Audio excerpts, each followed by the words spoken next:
Chers amis, eh bien, bonsoir. Toujours du bien aussi d'échanger comme ça, c'est édifiant pour nous. On a un invité où c'est une joie de l'avoir. C'est un policier qui est à la retraite. Il est retraité depuis quelques années maintenant. C'est Alain Magnien. Alors, nous, on le connaît. Tu le connais, toi ? Non. Tu le connais pas ? Eh ben, ça va être génial. Alors, Alain, tu peux venir avec nous ? Je connais pas beaucoup de policiers. Ah, bon, Enfin, si, tu les connais, mais... Tu les connais, Oh non, s'il vous plaît. Mais c'est pas grave, ce sera l'occasion de rentrer dans les anecdotes. Salut Alain. Bonjour Alain. Bonjour Alain. Tu vas bien ? Ça va, merci. Bon, écoute, on est vraiment heureux de t'avoir sur ce plateau. Et puis pour évoquer le sujet aussi de la police. Alors, l'idée, c'est de partir de ton histoire à toi, mais aussi quand même de parler un petit peu de l'actualité, parce qu'il y a beaucoup de choses liées à la police qui sont très actuelles. On entend beaucoup l'expression violence policière, on entend voilà, le ras-le-bol des policiers aussi, etc. Donc, j'aimerais bien un peu ton point de vue, toi qui étais dedans, dans les murs, comment tu ressens un peu les choses. Alors, peut-être ma première question, c'est combien d'années as-tu été policier ? Alors, j'ai commencé dans la police en 1975, donc j'avais 22 ans. Auparavant, j'étais dans une autre administration et j'avais été muté à Paris. Et à Paris, j'ai retrouvé un copain de mon village, d'un tout petit village, qui était policier à Paris. J'ai discuté avec lui, il m'expliquait un peu son boulot et tout. Et comme ça s'est déclenché chez moi. Okay. Donc, à partir de là, j'ai quitté cette administration, j'ai repassé un concours de police. Et à 22 ans, au retour du service militaire, je suis parti à Châtel-Guyon, à l'école dans le Puy-de-Dôme de police. Dans la police. Oui. Alors justement, tu disais, il t'a expliqué ce qu'il faisait, etc. Qu'est-ce que fait un policier ? Parce que nous, on les voit en voiture comme ça, mais qu'est-ce qu'il fait ? Alors, un policier, d'ailleurs, le problème, c'est quand on est jeune policier et qu'on démarre, il fut un temps où il y avait des services où démarraient les jeunes policiers. Mhm. Par exemple, moi, je me souviens, quand je suis arrivé en 1975 au commissariat de Mulhouse, il faut dire aussi que je n'avais aucune connaissance de ce métier. La pratique, je ne l'avais pas. J'avais fait 4 mois d'école, j'avais que la théorie, et encore, c'était léger, 4 mois, dans ce temps-là. Donc, on arrivait dans un commissariat. Alors, imaginez-vous un gars d'un petit village de 140 habitants qui ne sait pas ce que c'est que les violences. La violence, il faut dire la vérité. Les violences urbaines, nous, c'est un petit village, on ne peut même pas parler de violences urbaines. C'est de violence rurale, puis encore. Il n'y avait pas de violence, pour ainsi dire. En plus, j'ai eu la chance d'avoir des parents qui m'ont choyé. J'étais heureux, malgré qu'on était 8 enfants, dont un qui est décédé.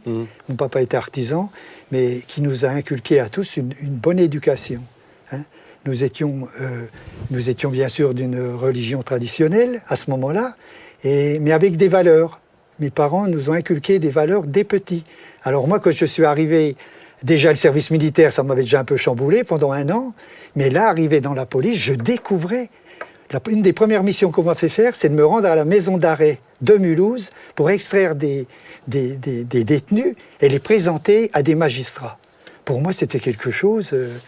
Je me retrouvais dans un autre monde. J'étais confronté à des personnes, à des gens que je ne connaissais pas du tout. Mais du coup, quel est le rôle, en une phrase, comment tu arrives à expliquer ce que fait un policier ? En une phrase, c'est très compliqué à expliquer. Mais un policier, il faut que vous sachiez qu'il y a 2 choses importantes. Un policier, il a une double casquette. Il fait de la police administrative et de la police judiciaire. Okay. Police administrative, il fait de la prévention sur la voie publique. Par les patrouilles et tout, il est amené à constater des choses, quelles que soient ces choses. Moi, je ne sais pas, un propriétaire avec son chien qui ne tient pas son chien par la laisse, il va vers lui, il fait de la prévention, il ne le verbalise pas, mais il lui dit « Monsieur, vous voyez, là, vous n'avez pas à laisser votre chien divaguer sur la voie publique. » Ça, c'est un exemple. Et puis, à côté de ça, bien sûr, alors là, c'est tout ce qui touche à la tranquillité, à la salubrité et la sécurité des personnes. Ouais. La vie en collectivité des gens, ça, c'est de la police administrative. Là, on fait de la prévention. Okay. On va à la sortie des écoles, on voit des élèves qui ne passent pas sur le passage pour piétons, on lui fait gentiment la remarque. Ça, c'est de la police, c'est de la prévention. Tous les policiers font ça ? Normalement, tous les policiers sont amenés, bien sûr, sont amenés à le faire. Enfin, pour moi, c'est une passion, ça, justement. Ce côté-là de la prévention. Quoi. Voilà, j'aimais beaucoup. C'est pour ça qu'après, il y a eu qui a été mis en place et que j'ai vécu vraiment bien, c'était la police de proximité. Malheureusement, on a eu des élus à cette époque-là qui l'ont supprimé. Je pense que c'était une des plus grosses erreurs de la police de la ville, c'est d'avoir supprimé la police de proximité. Mais ça, C'est ma conviction personnelle. Et donc la police judiciaire, il y a la police administrative et la police judiciaire. Alors la police judiciaire, ça se résume en 3 lettres, CRR, c'est constater les infractions, rechercher les auteurs et, constater les infractions, rassembler les preuves, deuxième phase, et troisième phase, c'est rechercher les auteurs. Ça, c'est le principal de la police judiciaire. Okay. Alors la police judiciaire, bien sûr, ça prend sur... Parce que là, le policier, il est guidé par des textes, et l'un de ses livres de référence, c'est le Code de procédure pénale. Un policier ne peut pas faire n'importe quoi. Hein. Un policier, jeune policier, on est assermenté, c'est un engagement solennel à l'éthique et à la déontologie de la police nationale, normalement. Hein. Donc, parce qu'on appartient à une institution, hein, la police nationale. Hein. Donc, ça, c'est déjà une des grandes règles du policier. Et bien sûr, la police judiciaire, là, moi, par la suite, j'ai fait officier de police judiciaire, donc j'étais responsable des enquêtes. Hein. Alors, vous savez que dans les enquêtes, il y a, pour résumer en 2 mots, les infractions, les classes en contravention, délit et crime. Alors, la contravention, ça relève du tribunal de police, le délit, ça relève du tribunal correctionnel, et le crime de la cour d'assises. Et à chaque fois, il y a une procédure qui est différente pour les policiers. Ok. Donc un policier, c'est quand même moi, je pars du principe que le policier, c'est un professionnel. Il est obligé, il est guidé par des textes, par des lois, on ne fait pas n'importe quoi. Malgré qu'il y a des dérapages, bien sûr. Justement, ça va nous permettre d'aller un peu plus loin. Alors peut-être une petite anecdote qui m'est arrivée, je le confesse, hein, mais du coup je le confesse, mais ça m'a vraiment marqué. Il y a quelques temps de cela, j'ai fait quelque chose qui est mal. C'est que j'étais sur mon téléphone. Ça relève de la cour d'assises? Non. Ça relève de quoi alors là, l'histoire du téléphone, alors là, on va dire qu'il y a une chose que j'ai pas parlé, c'est la circulation routière. Dans les missions des policiers, il y a la circulation routière aussi. C'est-à-dire veiller au respect du code de la route. Alors pour ton cas, je vais te dire... Attends, parce que tu n'as pas entendu ce qui s'est passé, justement. C'est pas juste que j'étais sur mon téléphone. J'étais sur mon téléphone pour aller direction le groupe de jeunes. Et je faisais quelque chose sur mon téléphone, je crois, SMS, quelque chose comme ça. Jeu de hasard. Et voilà, je jouais à Koh-Lanta, tiens. Et là, j'arrive, il y a un moment donné, il y a un feu, je m'arrête. Et pendant que j'ai fini mon SMS et je suis en train d'appeler quelqu'un sur le téléphone. Donc moi, j'ai le kit main libre, donc en Bluetooth, tu vois, c'est connecté, mais j'ai quand même le téléphone sur la cuisse, il est pas loin de moi. Donc ça sonne, et là, on entend dans les haut-parleurs tout. Et là, je vois une voiture qui se met à côté de moi, au feu rouge. Je vois la vitre qui se descend. Je regarde, je vois que c'est la police. Je me dis, tiens, c'est des policiers que je connais pour me dire bonjour. C'est le premier truc auquel j'ai pensé. Je les connais, je suis sûr qu'ils veulent qu'on se dise bonjour. Innocent. Donc je baisse la fenêtre, je regarde, je dis, non, je les connais pas, non, vraiment. Donc je me dis, mince. Et là, je me rends compte que c'est en train de sonner. En plus, pendant qu'ils ont la fenêtre baissée, donc ils l'entendent. Donc j'essaye d'éteindre, mais j'arrive pas à éteindre sans regarder le téléphone. Mais je veux pas je regarde le téléphone pour qu'ils voient pas que j'ai le téléphone. Et ils me regardent et ils font, le feu, il était de quelle couleur, là? Et dans ma tête, je me dis, mais quel feu? Il y avait un feu et j'ai pas vu le feu. Et j'ai dit, il était rouge. Il dit, oui, c'est ça, il était rouge. Je suis tellement désolé, j'ai vraiment pas vu, etc. Et pendant ce temps, ça sonnait. Moi, je priais que la personne réponde pas de l'autre côté. Et il me regarde et il me dit, ok, très bien, faites attention maintenant et circulez. Voilà, mais il a fait de la prévention. Là, je t'assure qu'il m'a... Voilà. Mais du coup, si j'ai bien compris, Amazing normalement, c'est... Vraiment, t'imagines, là, vraiment, la honte en plus avant d'aller au groupe de jeunes. Mais là c'est retrait de permis, si je me trompe pas. Non. Parce que j'ai grillé un feu rouge en étant sur le téléphone. Le feu rouge, c'est une contravention. Hein. Ouais, parce que moi, si j'ai bien compris... Mais tu perds 4 points de ton permis. Moi, si j'ai bien compris, aujourd'hui, avec le téléphone, 2 infractions simultanées, c'est retrait de permis. Ah oui, ça dépend quel genre d'infraction. Si c'est, par exemple, comme tu viens de me citer, le feu rouge, c'est 4 points de moins sur le permis. Ouais. Moi, j'ai connu quelqu'un une fois, le lendemain, qui a refait la même faute, qui a eu 8 points en 2 jours de s'en enlever. Oui. Hein? Donc, mais là, ça relève du tribunal de police. Tout ce qui est, c'est contravention, c'est contraventionnel. Par exemple, je te cite un autre exemple qui se rapporte à la circulation. C'est la conduite en état d'ivresse. Ouais. Hein, la conduite, sous l'empire d'un état alcoolique, on va dire, pour être précis. Quand on dépasse le seuil. Alors là, ça devient délictuel. Avant, c'est contraventionnel. Quand tu dépasses pas un certain seuil, 0,40 mg par litre d'air expiré, là, c'est contraventionnel. C'est-à-dire, le gars, mettons, allez, on va dire, il a bu 3 verres de bière. Il se fait arrêter, positif.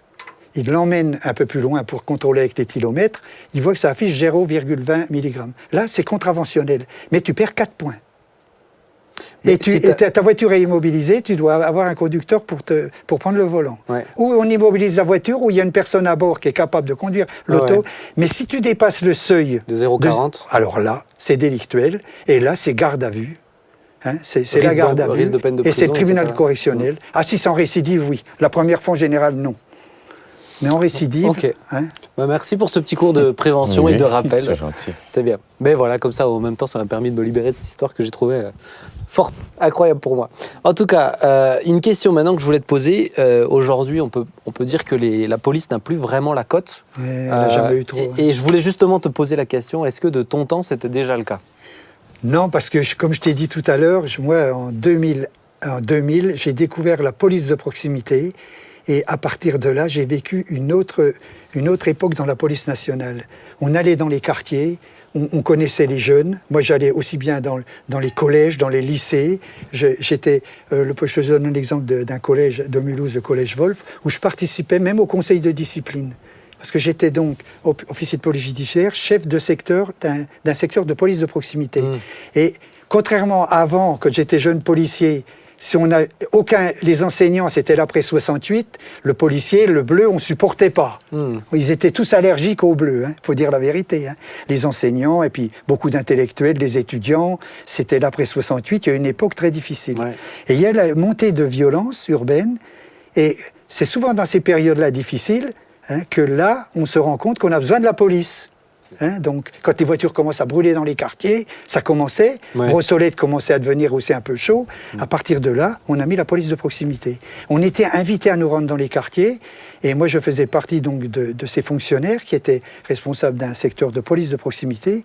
Et on a eu un accueil formidable. Que ce soit de Mulhouse Habitat, que ce soit de Soléa, que ce soit... on aurait dit... D'abord, ils souhaitaient tous qu'on participe. À chaque fois qu'il y avait des réunions, et les magistrats nous acceptaient beaucoup mieux, parce qu'à un moment, police-justice, c'était aussi... Et là, il y a eu l'époque où ça allait beaucoup mieux. Ouais. On participait à plein de... Je trouve intéressant que tu relèves que l'après 68, on n'aimait déjà pas la police. Ah non, on n'aimait pas la police. C'est pas juste... non, il y avait déjà les gauchistes. Les violences dans les quartiers. Moi, j'ai vu... Oui, non, quand on les contrôlait, ils étaient en groupe, tout de suite, ils allaient à l'affrontement. Claude, toi, parce que toi, tu as un regard aussi en tant qu'éduc. Oui, mais oui. Comment tu vois un peu les choses ? Écoute, on le sait bien, c'est pas un secret de polichinelle, ça se dit ça ? Ouais. Que la police dans les quartiers, c'est compliqué. Mais je pense que... alors on a focalisé forcément sur les policiers qui sont représentants de leur public, mais c'est une défiance des institutions, quelques institutions que ce soit. Maintenant, ce qu'Alain dit est très intéressant, dire que le policier ne peut pas juste être le père fouettard. Et avec la police de proximité, il y a, en tout cas dans les collèges et dans les lycées, alors qu'ils sont jeunes, il y a déjà une manière d'être identifié autrement que par le versant judiciaire, le versant cadre, par la sanction. Mais en se présentant, en faisant des activités, en présentant une part d'humanité aussi. Et c'est ce qui est bien dommage, parce que la plupart des jeunes avec lesquels j'ai travaillé, bien sûr, ne supportent pas la police, sans même comprendre pourquoi ils ne la supportent pas. C'est comme une tradition qui est véhiculée, une culture. C'est une lutte de classe ? Oui, on peut dire ça. Une culture qui est véhiculée dans le quartier, le policier, l'enfant. À partir de 5-6 ans, le policier, on l'aime pas, quoi. On l'aime pas, et rien n'a été fait pour rapprocher finalement la population des institutions, des quartiers. Au-delà de la lutte de classe, c'est aussi une lutte de territoire. Une lutte de territoire, c'est notre territoire. Et ils viennent nous imposer là un cadre que nous avons, qui n'est pas le nôtre. Pardon. Mais c'est aussi, ça s'inscrit aussi, aujourd'hui, ça n'a peut-être pas toujours été comme ça, mais aujourd'hui, ça s'inscrit aussi dans une défiance générale envers toute autorité. Comme les jeunes ne supportent pas non plus les profs, comme les ouvriers ne supportent pas non plus les patrons, comme personne ne supporte aucune institution. C'est pour ça pour ça que moi, au niveau social, je pense que quand une société en arrive là, elle est au bord de l'implosement. Oui, et pour moi, c'est le rapport à l'autorité. C'est-à-dire que l'autorité, elle n'est pas aimée. Tu vois, quand celui qui est au-dessus de toi, forcément, il se trompe, forcément, il veut ton mal, ou forcément, l'employé, il a toujours l'impression que le patron, on le vole. Alors, bien sûr, là, on parle de généralité, il y a toujours des cas particuliers, quoi. Mais justement, toi, Alain, comment tu faisais pour gérer par rapport à ce conflit vis-à-vis de l'autorité? Comment, toi, tu gérais ça? Parce que je me dis, il y a peut-être des gens qui sont face à ces situations. C'est-à-dire tu as des gens qui refusent l'autorité d'un officier de police. Toi, comment tu le gères en étant en uniforme? Eh bien, justement, à ce stade-là, il y a quand même une différence entre quand j'étais jeune policier et quand j'ai arrivé à une certaine maturité, vers les 45-50 ans. Le policier sanctifié. C'était pas le même. Les gens ne te voyaient pas de la même façon. Le regard des gens. Le regard des gens, premièrement. Deuxièmement, il y a peut-être aussi cette histoire que j'étais responsable d'un service. Ça jouait aussi. Parce que quand j'allais dans les quartiers, je te donne un exemple, je t'ai dit, au conseil de discipline à l'école, au collège Wolf. Eh bien, figure-toi que 5 ans après, je me trouvais en ville et il y a un jeune qui me fait signe, il me dit « Vous vous souvenez moi ?» Je dis « Non, excuse-moi, je ne me souviens pas de toi, parce que tu sais, j'en voyais beaucoup. » Et il me dit « Vous aviez participé à un conseil de discipline au collège et la principale m'avait demandé de prendre la parole et je lui avais expliqué en clair, d'après le code pénal, ce qu'il avait fait, ce qu'il encourait, des violences et autres, que c'était grave, devant ses parents qui étaient là au conseil de discipline, et ça l'a vraiment marqué. Et 5 ans après, je revois ce jeune, un jeune d'un quartier de Mulhouse, qui me dit « Je n'ai jamais eu l'occasion de vous remercier, mais je voulais vous le dire, maintenant je suis pompier volontaire à la mairie, à la caserne de Mulhouse. » Et il m'a dit « Pour moi, vous m'avez provoqué un déclic. » Donc, je ne dis pas ça, je ne dis ça pas pour me... Mais la façon dont ça montre parfois... que c'est utile. Ça montre que c'est utile. Donc, et j'aimerais juste ouvrir une parenthèse que je vais vite fermer. La défiance avec les policiers n'est pas que liée au quartier. Souvent, c'est peut-être le lieu où ces défiances-là, il y a une manifestation un peu plus violente, visible, des tensions, en fait, envers la police. Mais regarde dans les manifestations. Tu vois, c'est là où, pour moi, on parle de rapport à la police. Moi, j'ai l'impression, en tout cas, ma lecture, c'est que la police n'a jamais été aimée, mais là, on est de plus en plus hostile. On a l'impression que c'est le rempart pour que les politiques soient protégés, quoi.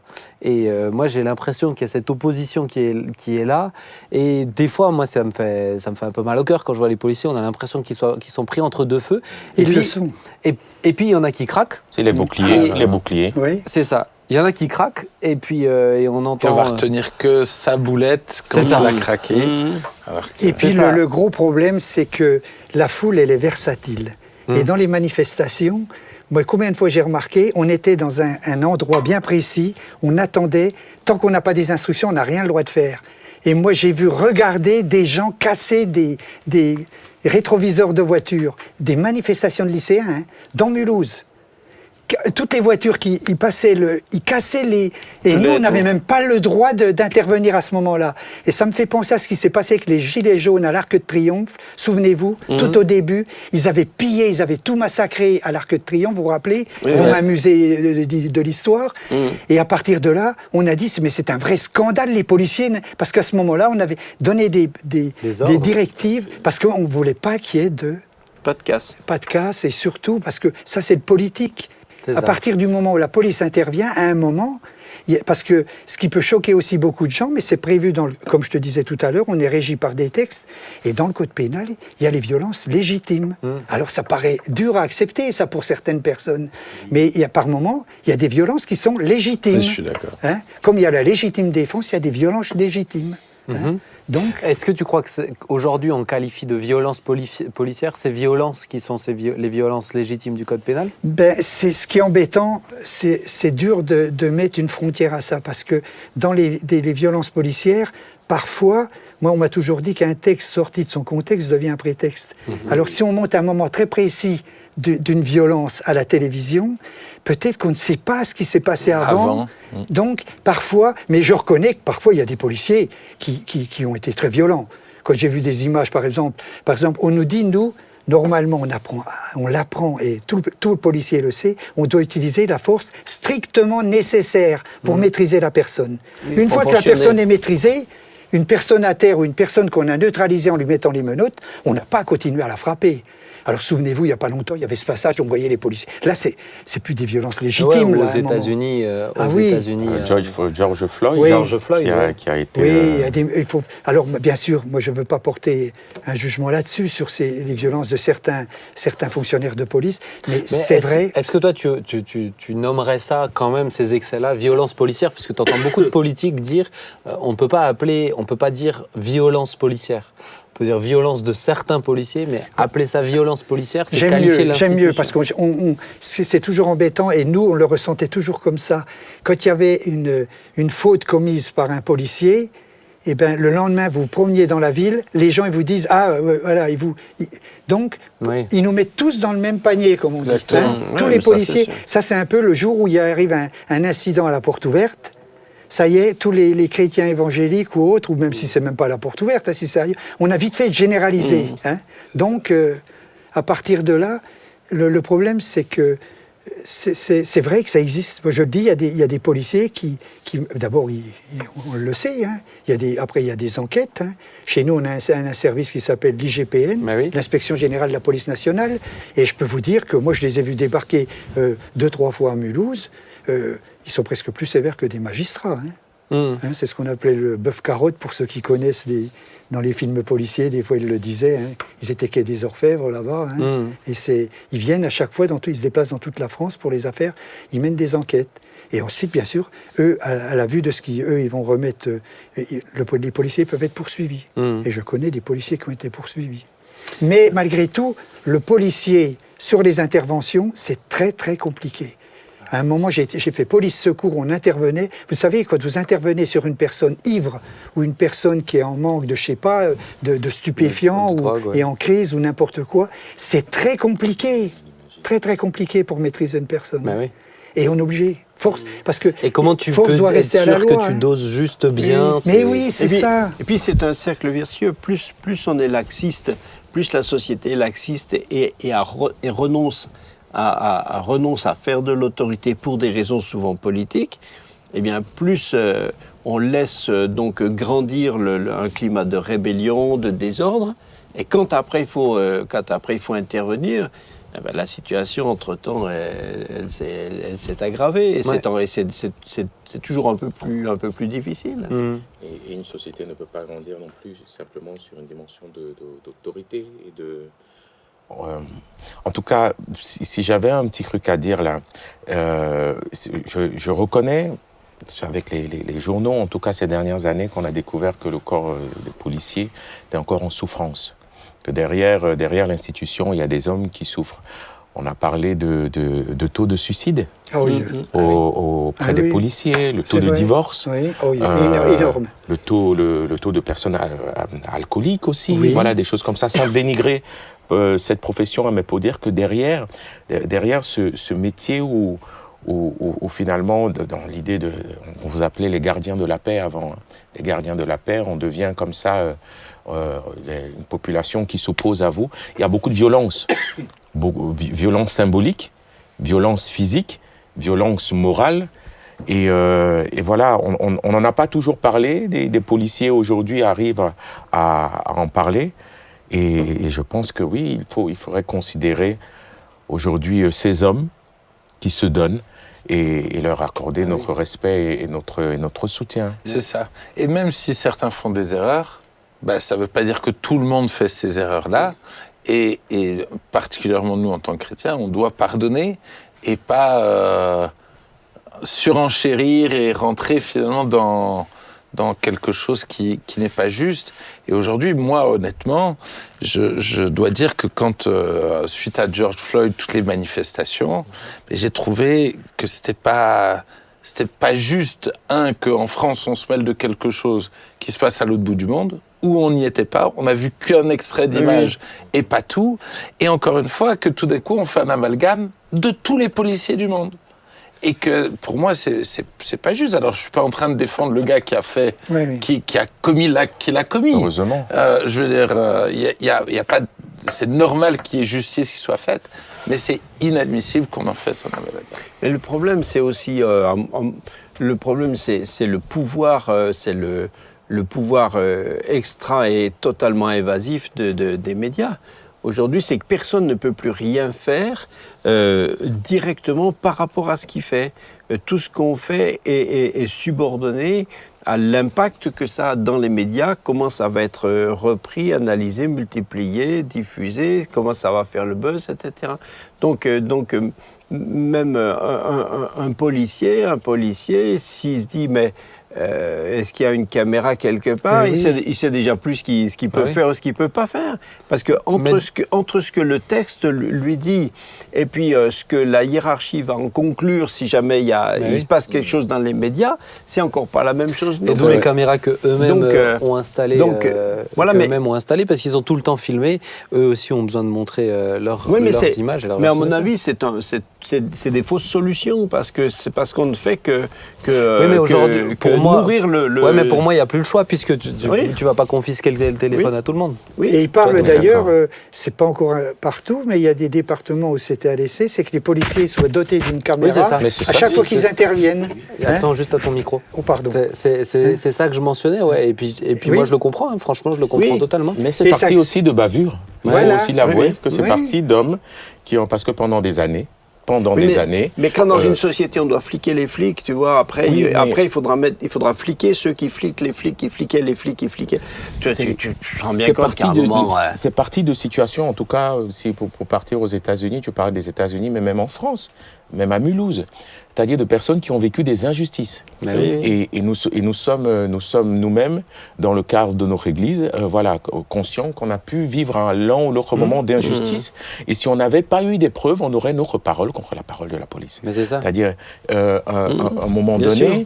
il faut qu'on se... Oui, il y a des hommes derrière, ils ne sont pas parfaits, et se dire que chaque citoyen se donne le droit de dire, voilà, ce code pénal, j'ai des droits. Ouais. J'ai des droits et Voilà. j'ai des devoirs. Voilà. Et ces droits-là, je peux pouvoir les revendiquer, ce qui ne l'était pas avant. Parce qu'un policier reste humain, il y a l'appât du gain, il y a, tu vois, quand il y a eu des saisies, tout coup, on s'est rendu compte de l'argent qui a manqué ou des violences faites simplement parce que c'était l'occasion, tu vois, faut le dire. Moi, je suis complètement d'accord avec ça. Je suis assez d'accord avec la position de ne pas parler de violence policière, mais de violences faites par certains Oui, voilà. policiers. Parce que Oui, parce que c'est gênant. On généralise à partir de là quand on dit violence policière. Et pour moi, je dois dire que quand même, ça reste quand même des métiers aujourd'hui qui sont des. Tu le fais pas par. C'est des métiers de vocation. Parce que ça reste quand même des métiers où aujourd'hui, et surtout aujourd'hui, moi, ceux qui s'investissent maintenant dans la police, franchement, chapeau parce que ils savent dans quoi ils mettent le nez maintenant. Alors, je vais te poser une dernière question, Alain. Est-ce que toi, tu étais chrétien en étant déjà policier? Oui. Et ma question, c'est est-ce que tu as eu des directives ou des choses qui étaient en opposition avec ta foi et comment tu as géré, tu vois? Oui, alors moi, donc, comme tu disais, à partir de 1989, je me suis converti et je suis devenu chrétien. Et à partir de là, chaque jour avant de partir, je priais, je remettais ma journée entre les mains du Seigneur. Et j'avais la foi. Et je peux vous dire qu'en 35 ans de carrière policière, il m'est arrivé de sortir mon arme, je n'ai jamais tiré sur quelqu'un. Et ça, je remettais tout le temps entre les mains du Seigneur, que je n'ai jamais à faire usage de mon arme. Je remettais mes journées, que tout se passe bien, que je ne sois pas victime de violence ou autre. Et c'est vrai que j'ai été protégé. Hein. Et puis, à partir de là, une fois que bien sûr, je regardais les Saintes Écritures et tout, j'ai vu aussi tous les hommes différemment. Mais est-ce que tu as eu des fois des directives, je te répète ma question, mais qui étaient en opposition avec ce qui toi te semblait venir de la Bible, tu vois? Mais voilà, justement, à ce sujet-là, la chance que j'ai eue, quand tu es responsable d'un service, et moi j'étais responsable d'un service et j'avais que des jeunes policiers avec moi. Ah. Donc, et c'est moi qui leur disais ce que j'attendais d'eux. Je ne voulais pas de faux témoignages, je ne voulais pas d'insultes sur la voie publique. Et je leur disais, attention, si vous faites ça, je ne vous couvrirai pas. Je les mettais en garde. Et ça, tout s'est bien passé avec tous ces jeunes policiers que j'ai eus. Je refusais tout ce qui peut être contraire à la déontologie et à l'éthique du policier. Et ça, là-dessus, je le dis en toute humilité, je ne dis pas, mais je trouve, et les jeunes le savaient qui travaillaient avec moi. Donc, mais là, j'ai toujours fait attention. Non, j'ai jamais accepté, même de mes supérieurs hiérarchiques. C'est vrai qu'il y a cette pression aussi. Il y avait la pression. Cette forme d'omerta qui est là aussi dans la police. Oui, mais le policier, il est quand même il est le seul juge sur la voie publique et c'est lui qui prend la décision. C'est vrai que la hiérarchie peut transmettre des consignes, mais les consignes, ça dépend quel genre de consignes il transmet. Parce qu'on n'a pas le droit de donner, même un supérieur hiérarchique, il n'a pas le droit de te donner un ordre illégitime. Donc, à partir de là, toi, t'es chef, tu lui dis rentre chez quelqu'un comme ça, enfonce la porte du domicile. Mais non, on n'a pas le droit. Le policier doit dire non, ça je le fais pas, parce que je sais que j'ai pas le droit de le faire. Il y a plein de choses comme ça. Donc, le policier, il est tenu à des règles très strictes normalement. Et les magistrats, ils veillent, faut pas croire. Et les avocats aussi, les procédures sont vite cassées dès qu'il y a une petite entorse aux règles. Donc, mais il est vrai quand même qu'une fois que j'étais chrétien, je voyais les gens autrement, aussi bien mes supérieurs hiérarchiques et tout, et les ordres qu'on me donnait. J'ai toujours veillé à ça. Et je peux poser une question ? Bien sûr. Est-ce que ça t'est arrivé d'avoir, alors du coup, sous tes ordres, quelqu'un dont tu te sois dit, cette personne ne devrait pas faire partie de la police, il n'a pas les... Il n'a pas les valeurs, il n'a pas les capacités, et comment... il n'a pas le self-control. Comment agir avec... Oui, justement, comme on n'avait pas de cellule psychologique, et le débriefing, c'est le chef de service qui le faisait. Et moi, je mettais toujours l'accent sur ces choses-là. Et comme là, autour de la table, les policiers avaient tout le droit de s'exprimer. Et certains disaient, on entend trop souvent parler de toi. Je lui disais carrément, ça, tu vois, il faut que tu le corriges rapidement. Alors, c'est vrai qu'il y a un ou deux fonctionnaires qui, après, ne faisaient plus partie de mon service Mais dans l'ensemble, le débriefing, après, c'est très important. De tout de suite recadrer, s'il y avait une erreur de fait, de remettre les pendules à l'heure. Et de lui dire. Et ça, c'est primordial. Oui. J'ai attaché beaucoup d'importance à ça. Oui, tu faisais de l'éducation, comme tu défends l'idée de l'éducation dans la société, tu faisais aussi quelque part de l'éducation à l'intérieur. Oui, tout à fait. Et puis, en plus, comme j'avais été... Parce que j'ai eu différentes phases dans la police. À un moment, j'étais pendant 10 ans formateur. Donc, j'enseignais des jeunes. Je les formais pour être policiers. Donc, à partir de là, quand je suis revenu sur le terrain après, j'avais toujours cet esprit de transmettre quelque chose aux jeunes qui étaient avec moi. Et... Ça ne m'aurait pas dérangé de le croiser dans la rue. Oui, mais vraiment, c'est là où on retrouve toute l'humanité dans le policier. Derrière l'uniforme, il y a un homme qui a je me rappelle des toujours sensations. des deux policiers qui nous faisaient la sensibilisation en primaire et au collège. À Pfastad, c'était toujours le même, avec une grosse moustache, et toujours avec son arme, il nous la présentait et tout.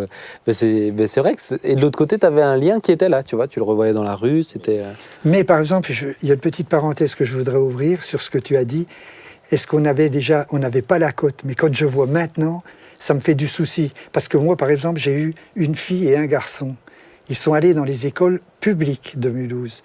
Jamais mon fils marquait... Thibaut marquait profession du père, policier, il n'a jamais eu de problème. Alors que maintenant, si je vous disais qu'il y a des papas qui disent à leur fils « tu ne marqueras pas ma profession quand tu vas arriver au lycée ou au collège », on cache la profession du père. Parce que le gosse, il est victime de représailles. C'est ça. Pour moi, il y a des crans qui... Alors ça, moi je n'ai pas connu ça, moi. Jusqu'à l'an 2000, je suis parti en 2007 en retraite.